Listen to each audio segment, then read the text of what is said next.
a final question, would you have ever borrowed from Anglo, even if it wasn't on the most competitive or most competitively commercial terms available? Probably would. Probably would. Yeah. Why? Because of the long-standing relationship and the trust that we have built up over 20 years. Okay. And just my final question then, would you ever have sought to borrow from an Irish bank, been refused and gone to its subsidiary in the UK to borrow, or vice versa? No, definitely not. No, okay. No. That's the answer to the question. It's fine, sure. Okay, all right, thank you very much. Okay. Deputy Joe Higgins. Yeah. Mr. Mulryan, I'd like to explore with you one of the terms of reference of the bank inquiry, 3B2, the relationships between state authorities, political parties, elected representatives, supervisory authorities, banking institutions and the property sector. Now, in your introduction, Mr. Mulryan, you say the land bank is the key to future business planning. And you say you have to have land in the pipeline, and then you say this land must be developed in stages from completing the site, assembly required, securing a feasible planning permission through to the marketing and eventual sale of homes. And in relation to that, I wonder if you could give us a picture of how that's achieved, and perhaps particularly in relation to, in the 1990s, you began to assemble what were known as the Charleslands near Greystones in County Wicklow. Mm-hmm. So was it a land bank of about 200 acres? Yes. Yes. And one of the most prominent auctioneers locally, duly solicited auctioneers, brought the land to you. Your partner was another developer, Mr. Sean Dunne, and then you set about getting planning permission. Mm-hmm. Okay. And in 2002 you got planning permission, register reference number 14910 and 015318, and one of those permissions was for up to 1,500 homes. And what was going to go on the rest of the land? Industrial. And the rest of the land was industrial. Okay, and you say in your statement securing a feasible planning permission, but that site was landlocked, and you needed Wicklow County Council to give permission to build roads through a 20-acre site that was owned by it, which was earmarked for social housing. So how did you go about unlocking that problem? By doing a master plan and hiring the master planners to master plan all of that area, for the infrastructure of the area and the roads to service it. Yeah, but you needed a material contravention of the development plan for the county council owned lands. I'm just wondering how a developer in that position deals with the council. How do you approach that issue to secure a material contravention which is crucial? I just need to be mindful, Deputy, of the overview that the relationship to business model in the banking crisis. I'd just be careful of commercial sensitivity here, okay?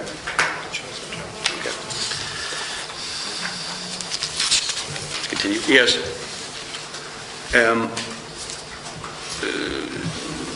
I'm speaking under a particular terms of reference. And you continue and just get, as you move along, I just want to let you know. It's relation to leverage as well. That card of advice, Deputy.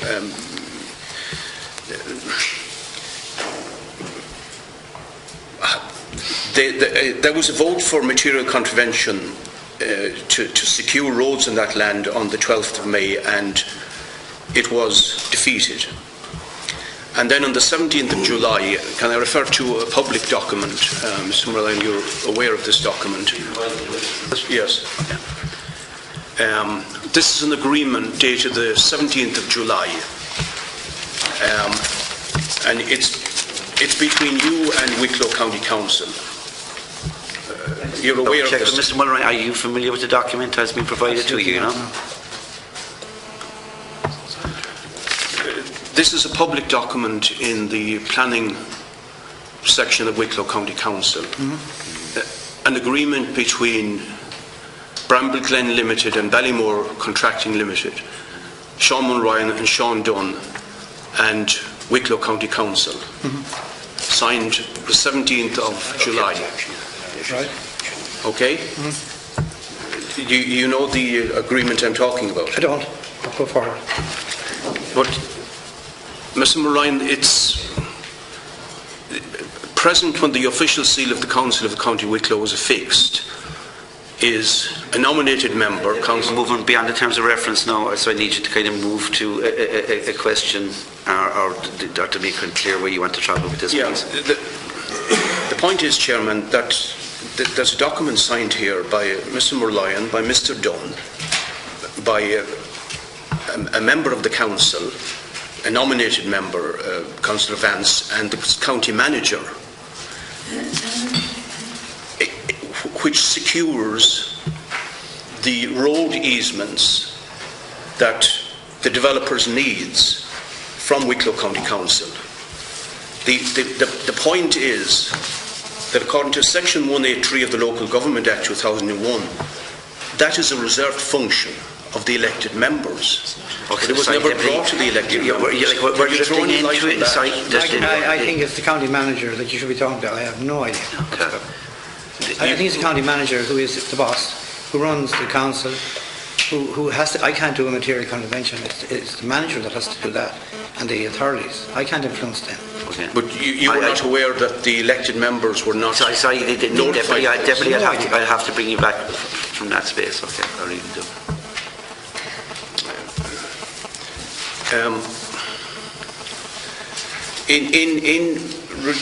In relating to this issue, Mr. Mulryan, and how developers and local authorities interact, auctioneer Mr. Dooley, for example, says that a meeting in his office to discuss this road problem was held in April.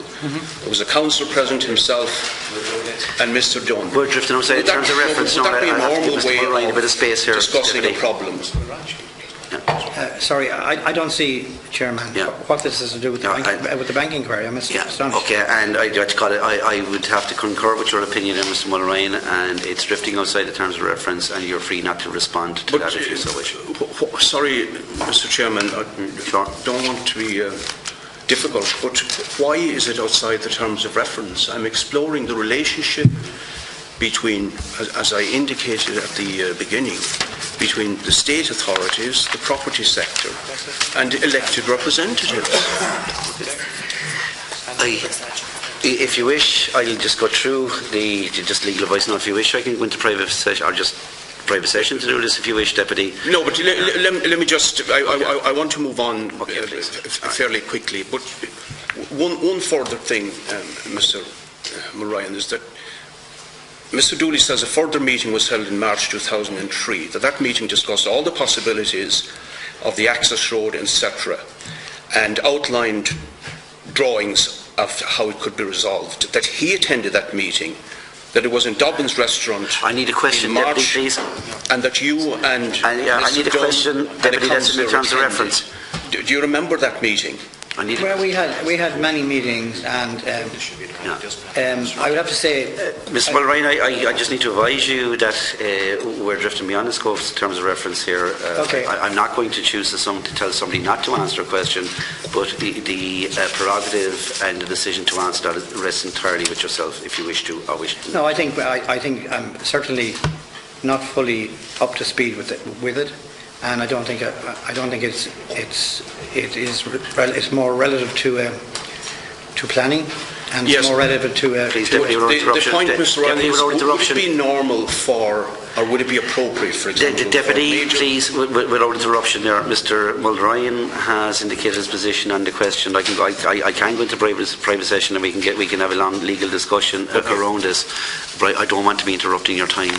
Yeah, no, but just in terms of the interaction between a local authority and the developers, the banking sector, etc., would it be normal for developers or appropriate? It would assist you, Deputy, if you ask a question. To discuss detailed, and then the councillor brings their proposal into the local authority in the interest of the developer. Do you think that's appropriate, or was it normal? You're outside the terms of reference, Deputy. Appropriate to work with the local authorities.